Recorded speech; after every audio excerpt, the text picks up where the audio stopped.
नमस्कार।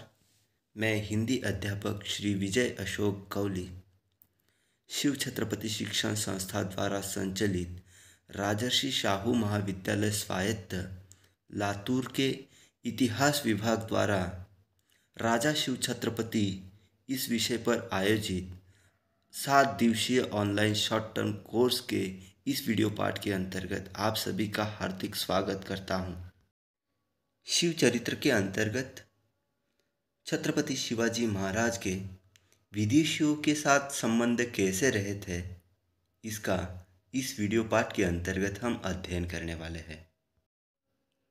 मित्रों, स्वराज्य की स्थापना का कार्य करते समय छत्रपति शिवाजी महाराज आदिल शाह और मुगल शाह इन सत्ताधीशों के संपर्क में आए।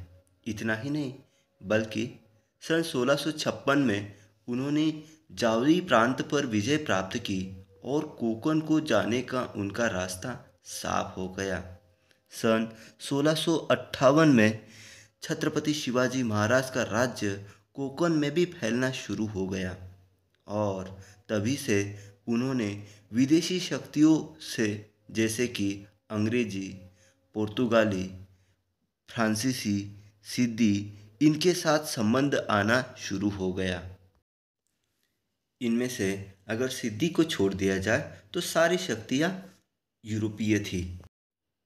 जैसे जैसे छत्रपति शिवाजी महाराज का राज्य उत्तर और दक्षिण कोंकण में फैलने लगा, उस समय न केवल उनका संबंध विदेशी सत्ताओं से आया बल्कि उनके साथ संघर्ष भी होने लगा और ये सारी सत्ताएं व्यापारी थी। उस समय अंग्रेजों ने यह नहीं सोचा था कि हम भारत में एक साम्राज्य स्थापित कर सकते हैं। अंग्रेज और पुर्तगाली इन दो यूरोपियन शक्तियों से छत्रपति शिवाजी महाराज का अधिक संबंध आया। ये शक्तियाँ यहाँ के राजाओं के साथ दूसरे दर्जे का व्यवहार किया करती थी। मुगल मराठा संघर्ष में ये दोनों यूरोपियन सत्ताएं मुगलों एवं मराठों के साथ मित्रता रखने की कोशिश करते थे, क्योंकि उनकी फैक्ट्रियां दोनों के मुल्कों में हुआ करती थी और व्यापार करना यही इन विदेशी सत्ताओं का प्रथम उद्दिष्ट रहता था। मुगल, आदिल शाह एवं मराठा इन सभी को ऐसा लगता था कि इन विदेशियों से हमें बंदूक, तोप एवं गोला बारूद की मदद मिल जाएगी। किसी को हाँ करे और किसी को ना करे, इस संदर्भ में ये विदेशी शक्तियाँ बड़ी मुसीबत में आती थी। लेकिन अपनी कूटनीति एवं राजनीतिक स्वभाव के कारण ये विदेशी शक्तियाँ समय के साथ आगे निकल जाती थी। हालांकि ये विदेशी शक्तियाँ मराठों के साथ दोयम दर्जे का व्यवहार करती थी। मराठे सिद्दी का जंजीरा लेने के लिए बड़ी मात्रा में बंदूकें और गोला बारूद चाहते थे, लेकिन कोई भी यूरोपियन शक्ति मराठाओं को देने के लिए तैयार नहीं थे। इसका कारण यह था कि सिद्दी मुगल बादशाह का सेवक था। उसके खिलाफ मदद करना, इसका अर्थ मुगल बादशाह से दुश्मनी लेने जैसा था। दूसरा कारण यह था कि यूरोपियन शक्तियों को यह डर था कि अगर सिद्दी का जंजीरा मराठों के हाथों में चला गया तो पश्चिमी किनारे पर मराठों का शासन बहुत मजबूत हो जाएगा और हम सभी पर हावी हो जाएगा। राजा शिव छत्रपति शिवाजी महाराज यूरोपियन शक्तियों से और उनकी दोहरी नीति से अच्छी तरह से अवगत थे, लेकिन वे उनसे हमेशा शत्रुता नहीं लेना चाहते थे। इसकी बजाय वे उनसे अपने व्यापार के लाभों को अधिकतम भक्कम करने का प्रयास करते थे और उनसे ज़्यादा से ज़्यादा मात्रा में बंदूकें और गोला बारूद प्राप्त करने पर ध्यान केंद्रित करते थे। अंग्रेज़ों के मुंबई पर अधिकार प्राप्त करने के उपरांत अंग्रेज़ों से मुंबई को जीतना छत्रपति शिवाजी महाराज के लिए कठिन कार्य नहीं था। यदि वे मुंबई जीतकर डच शक्ति को दे देते तो डच उन्हें जंजीरा जीतने में मदद करते, लेकिन छत्रपति शिवाजी महाराज इस लेन देन के लिए तैयार नहीं थे। अंग्रेजों से मुंबई लेना उनको उचित नहीं लगा होगा, या फिर डचों पर उनका विश्वास नहीं रहा होगा। छत्रपति शिवाजी महाराज विदेशी सत्ताओं में अंग्रेजों से सबसे ज़्यादा नाराज थे। ऐसा इसलिए था क्योंकि अंग्रेज मुंबई बंदरगाह में मराठों का कट्टर दुश्मन सिद्दीकी को आश्रय देते थे। अंग्रेजों को मराठों से ज़्यादा सिद्दी करीब लगता था। इसी कारण अंग्रेज मराठा संबंध बहुत अच्छे नहीं बन पाए। छत्रपति शिवाजी महाराज अनुकरणवादी थे। जैसे ही उन्होंने कोंकण पर अपना अधिकार प्राप्त कर लिया, वैसे ही उन्होंने अपनी नौसेनाओं का निर्माण कार्य किया। मराठों को उच्च गुणवत्ता वाली बंदूकें बनाने की तकनीक अवगत नहीं थी। वे जानते थे इस तकनीक का विकास जैसे यूरोप में हुआ था, वैसे हमारे देश में नहीं हुआ था। यदि छत्रपति शिवाजी महाराज को अधिक जीवन प्राप्त हो पाता तो वे जरूर इस तकनीक को अपनाने का सफलतापूर्वक प्रयास भी करते। राजा शिव छत्रपति शिवाजी महाराज का विदेशी सत्ताओं के साथ कैसा संबंध रहा, इसको जानने के लिए हमें ऐतिहासिक दृष्टि से क्रमबद्ध रूप में अवलोकन करना आवश्यक है। शिवाजी महाराज और अंग्रेज संबंध पर विचार करते समय हमें पता चलता है कि छत्रपति शिवाजी महाराज ने आर मारो तथा सागरी शक्ति को अत्यंत महत्व दिया था। अंग्रेजों से संघर्ष होगा इसका शिवाजी महाराज को पहले ही ज्ञान था, क्योंकि सन 1600 में जब अंग्रेजों ने व्यापारी बनकर हिंदुस्तान में प्रवेश किया, तब व्यापार के साथ साथ राजकीय क्षेत्र में भी हस्तक्षेप करना उन्होंने प्रारंभ किया। उस समय शिवाजी राजे तथा अंग्रेजों में संघर्ष तैयार हुआ।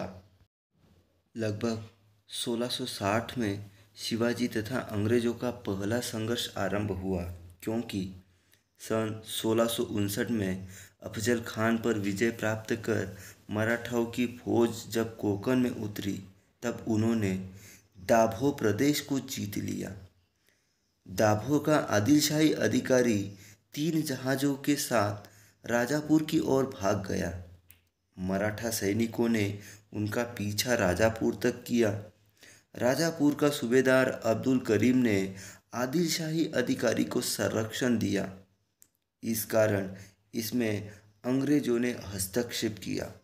अब्दुल करीम को अंग्रेजों ने संरक्षण देकर छत्रपति शिवाजी महाराज के साथ संघर्ष कर लिया और वे उनके शत्रु बने।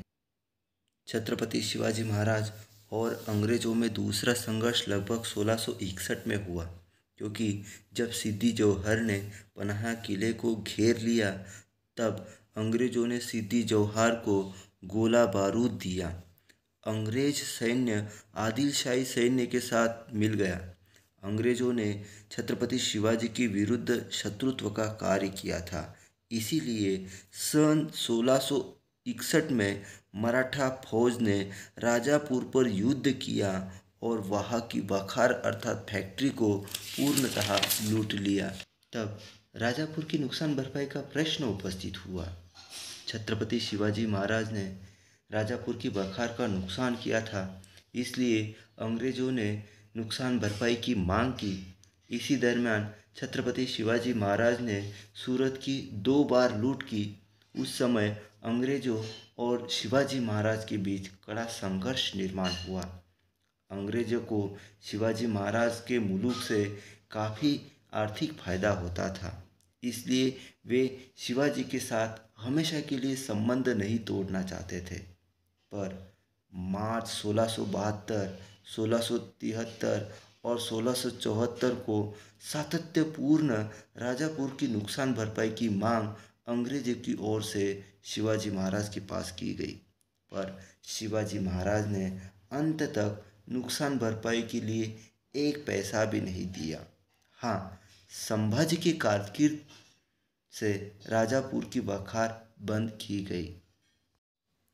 इस प्रकार छत्रपति शिवाजी महाराज और अंग्रेजों के बीच लगातार संघर्ष होता रहा। अब हम शिवाजी महाराज और पोर्तुगीजों के बीच कैसे संघर्ष निर्माण हुआ, इसकी भी जानकारी प्राप्त करते हैं। छत्रपति शिवाजी महाराज को पोर्तुगीजों के साथ संबंध निर्माण करते हुए ज़्यादा समस्याओं का सामना नहीं करना पड़ा, क्योंकि पोर्तुगीज अंग्रेजों की तरह सामर्थ्यशाली नहीं थे। वे हिंदुस्तान की अपेक्षा अपने ही अंतर्गत समस्याओं में झूंझे रहते थे। ईस्वी सन 1510 में पोर्तुगीजों ने पहली बार गोवा में वसाहत की स्थापना की। इसके बाद दीव दमन नामक बंदरगाह पर अपना वर्चस्व कायम किया। सर जादूनाथ सरकार के मतानुसार पोर्तुगीज और शिवाजी महाराज के बीच जो संघर्ष निर्माण हुआ, उनके प्रमुख 4 कारण थे। पहला कारण ये था कि सागर तट पर संचार करते समय मराठों ने पोर्तुगीजों की अनुमति लेनी चाहिए, ऐसा पोर्तुगीजों को लगता था, पर मराठों को यह मान्य नहीं था। दूसरा कारण ये था कि जब छत्रपति शिवाजी महाराज ने रत्नागिरी किले पर आक्रमण करके देसाई का पराभव किया था, तो पराभव करने के बावजूद भी पोर्तुगीजों ने देसाई को आश्रय दिया। पोर्तुगीजों की मदद से ही देसाई शिवाजी महाराज के ऊपर छिप कर हमले करता था। तीसरा कारण ये था कि पोर्तुगीज शिवाजी महाराज पर इसलिए नाराज थे क्योंकि शिवाजी महाराज के अधिकारी जब उत्तर कोंकण में अपना राजकाज कर रहे थे, तब उनके राजकाज करने के कारण पोर्तुगीजों के व्यापार में बाधा उपस्थित होती थी। चौथा कारण ये था कि दमन का राज्य इससे पूर्व कोली राजा के वर्चस्व में था। शिवाजी महाराज ने कोली राजा का पराभव किया। दमन राज्य से चौथाई वसूली को शिवाजी महाराज ने प्रारंभ किया, इसलिए भी पोर्तुगीज शिवाजी महाराज से नाराज थे। ईस्वी सन 1658-59 में छत्रपति शिवाजी महाराज ने सागर में आरमार का क्षेत्र काफ़ी बढ़ा दिया। शिवाजी के आरमार बढ़ाने की इसी कार्य से पोर्तुगीजों को डर था, फिर भी पोर्तुगीज शिवाजी महाराज के ऊपर हमला नहीं कर सके। इसके विपरीत सन 1665 में छत्रपति शिवाजी महाराज ने बेदनूर राज्य के बसनूर शहर को जीत लिया और वापसी के मार्ग पर जब थे, तब पोर्तुगीजों ने मराठों की 13 जहाज़ों को पकड़ लिया। फिर भी छत्रपति शिवाजी महाराज ने उन जहाज़ों के संदर्भ में पोर्तुगीजों से पत्र व्यवहार करके उन जहाज़ों को छुड़ा लिया। ईस्वी सन 1667 में छत्रपति शिवाजी महाराज और पोर्तुगीजों के बीच एक घनघोर युद्ध हुआ। इस युद्ध के लिए प्रमुखतः 2 कारण थे। पहला था, पोर्तुगीजों ने देसाइयों को आश्रय दिया और देसाई छिप कर छत्रपति शिवाजी महाराज और उनकी सेना पर आक्रमण करता था और इसलिए देसाई को नियंत्रण में लाना अत्यंत आवश्यक था। दूसरा कारण यह था कि पोर्तुगीजों ने बड़े पैमाने पर हिंदुओं का धर्मांतरण शुरू किया। उदाहरण के तौर पर देखा जाए तो बारदेश प्रांत में 7,000 हिंदुओं में से 4,000 हिंदुओं को जबरदस्ती से क्रिश्चियन बनाया गया। 19 नवंबर 1667 में छत्रपति शिवाजी महाराज और पोर्तुगीज इनके बीच जो युद्ध हुआ, इस युद्ध में छत्रपति शिवाजी महाराज ने 1600 पोर्तुगीज युद्ध कैदियों को पकड़ लिया और इस घटना के कारण पोर्तुगीज बहुत ही अस्वस्थ हो गए और मराठाओं के साथ मित्रत्व की संधि करने के लिए तैयार हो गए। इस मित्रत्वतापूर्ण संधि में लगभग 6 नियम बनाए गए। पहला नियम यह था कि छत्रपति शिवाजी महाराज ने जिन पोर्तुगीज युद्ध कैदियों को पकड़ा है, उनसे किसी भी प्रकार की फीस लिए बिना ही सभी को मुक्त करा दे। दूसरा नियम यह था कि पोर्तुगीजों ने भी देसाई को छत्रपति शिवाजी महाराज के विरोध में हमला न करने की सख्त ताकीद दी जाए, नहीं तो उसको अपने राज्य से बाहर निकाल दे। तीसरा नियम यह बना कि कोंकण में पोर्तुगीजों का जो भी व्यापार चलता था, उसमें कोई भी मराठी अधिकारी बाधा उपस्थित नहीं करेगा। चौथा नियम यह था कि पोर्तुगीज के हद्दी के पास मराठाओं की ओर से कोई भी किला नहीं बांधा जाएगा। पांचवा नियम यह था कि पोर्तुगीज सागर के ऊपर मराठा तथा मुगल जहाज़ों को समान रूप में स्थान दिया जाएगा। छठा नियम यह था कि पोर्तुगीज प्रदेश में व्यापार करने के लिए किसी भी प्रकार की अनुमति नहीं रहेगी। इस प्रकार से 6 नियम बनाए गए। छत्रपति शिवाजी महाराज और सिद्धियों के बीच भी अनोखा संबंध था। मित्रों, सिद्धी ये मूलतः अफ्रीका के एबेनेसिया देश के रहने वाले थे। पाश्चात्यों के साथ उन्होंने भी हिंदुस्तान में प्रवेश किया। सिद्धियों का सही सामर्थ्य समुद्र के ऊपर निर्भर था। राजापुरी खाड़ी के नज़दीक जंजीरा किला एवं दंडापुरी ये 2 महत्वपूर्ण स्थान सिद्धियों के कब्जे में थे। छत्रपति शिवाजी महाराज और सिद्धियों के बीच भी संघर्ष हुआ। इसका कारण ये था कि उत्तर कोंकण पर जो आदिलशाही सत्ता थी जिसे सिद्धियों ने मान्य की थी, पर सन 1657-58 में जब छत्रपति शिवाजी महाराज ने उत्तर कोंकण जीत लिया और जीते हुए प्रदेश में सिद्धियों की ओर से धोखा है, इस बात को जब छत्रपति शिवाजी महाराज ने जान लिया, तब सिद्धियों के कब्जे में जो जंजीरा और दंड राजापुरी का किला था उसे जीतने का निश्चय छत्रपति शिवाजी महाराज ने कर लिया। कल्याण और भिवंडी को जीतने के पश्चात छत्रपति शिवाजी महाराज और सिद्धियों के बीच में पहला संघर्ष सन 1659 में प्रारंभ हुआ। जब छत्रपति शिवाजी महाराज और अफजल खान के बीच में संघर्ष शुरू था, इस बात का फायदा उठाकर सिद्धियों में प्रमुखतः फतेह खान ने कोंकण प्रदेश पर आक्रमण किया, पर छत्रपति शिवाजी महाराज ने अफजल खान का वध कर दिया। यह समाचार समझते ही इस आक्रमण को अधूरा छोड़कर फतेह खान वहाँ से चला गया। दूसरे ही वर्ष छत्रपति शिवाजी महाराज ने पन्हाला नामक जो किला था, उस किले में वे अटके थे। उस समय सिद्धियों ने कोंकण प्रदेश पर हमला किया और इस समय बाजी पासलकर ने सिद्धियों का पराभव कर दिया। छत्रपति शिवाजी महाराज ने रघुनाथ भल्ला इनके नेतृत्व में जंजीरा किले को जीतने के लिए अभियान चलाया, पर जंजीरा किला वे जीत न सके। यह एकमात्र ऐसा किला था जो मराठा जीत न पाए, पर सिद्दीकी के कब्जों में जो दंड राजापुरी का किला था उसे शिवाजी महाराज ने जीत लिया। मराठाओं के द्वारा दंड राजापुरी किले को जीतने के बावजूद भी छत्रपति शिवाजी महाराज और सिद्धियों के बीच में सत्ता संघर्ष शुरू था। ईस्वी सन 1660 के बाद छत्रपति शिवाजी महाराज जब मुगलों के साथ सत्ता संघर्ष में लगे हुए थे, इसी समय सिद्दी कासिम ने दंड राजापुरी के किले के ऊपर अचानक हमला कर दिया और दंड राजापुरी के किले को छत्रपति शिवाजी महाराज के पास से जीत लिया। छत्रपति शिवाजी महाराज ने सन 1675-76 तक इस जंजीरा किले को फिर से जीतने का प्रयास किया, पर अंत तक वे जंजीरा किला एवं दंड राजापुरी के किले को जीतने में असमर्थ रहे। इतिहासकारों का मानना है कि छत्रपति शिवाजी महाराज के जीवन का यह सबसे बड़ा अपयश था कि वे जंजीरा किला एवं दंड राजापुरी के किले को जीतने में असमर्थ रहे। इस प्रकार इस वीडियो पार्ट के अंतर्गत हमने छत्रपति शिवाजी महाराज का विदेशियों के साथ कैसे संबंध रहे थे, इसका अध्ययन किया। जल्द ही हम अगले वीडियो पार्ट के अंतर्गत मिलेंगे। तब तक आप इस चैनल को सब्सक्राइब कीजिए। यदि आपको ये वीडियो पार्ट अच्छा लगा हो तो लाइक कीजिए, दूसरों के साथ शेयर कीजिए। धन्यवाद।